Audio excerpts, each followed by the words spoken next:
Love లైఫ్లో ఉంటే చాలా బాగుంటుంది, కానీ లైఫ్ మొత్తం లవ్వే కాదు, ఇంకా చాలా ఉంది లైఫ్. ఒక బ్రేకప్ అయింది, బ్రేకప్ అయితే ఇంక అక్కడితో లైఫ్ అయిపోయింది.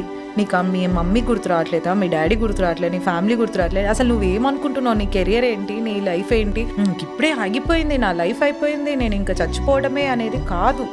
ప్లీజ్ దాన్ని కొంచెం పక్కన పెట్టి నీ లైఫ్లో ఏది ఇంపార్టెంట్, దీని నుంచి డిస్ట్రాక్షన్ ఏది చేసుకోగలవు అనేది నీకు నువ్వు ఆలోచించుకొని ముందుకు వస్తే వెరీ బ్యూటిఫుల్ ఉంటుంది. బ్రేకప్ తర్వాత నువ్వేంటో నీకు తెలుస్తుంది, నీ లైఫ్ ఎలా ఉండాలో నీకు తెలుస్తుంది, నువ్వు ముందుకు ఎలా వెళ్తే, అరే ఆ మనిషితో బ్రేకప్ అయినప్పుడు నువ్వు ఎంత బాధపడినావు, ఇప్పుడు నువ్వు లైఫ్ని లీడ్ చేసుకుంటూ ముందుకు వచ్చిన తర్వాత అరే బై లైఫ్ ఇంత బాగుంటుందా, అప్పుడే లైఫ్ ఎండ్ చేస్తే ఇంత బ్యూటిఫుల్ మూమెంట్స్ అన్ని నువ్వు మిస్ అయిపోతావు. అది బాధను వదిలేసి నువ్వు ముందుకు వెళ్తూ ఉన్నప్పుడు, నీకు సక్సెస్ వచ్చినప్పుడు, నీకు గుర్తొచ్చినప్పుడు, అప్పుడు లైఫ్ని ఎంత దారుణంగా చూసాం మనం, ఎంత బ్రేకప్ అయినప్పుడు ఇదే జీవితం, ఇదే అది ఇది అని అనుకున్నాం, ఇది కదా లైఫ్ అని అప్పుడు తెలుస్తుంది.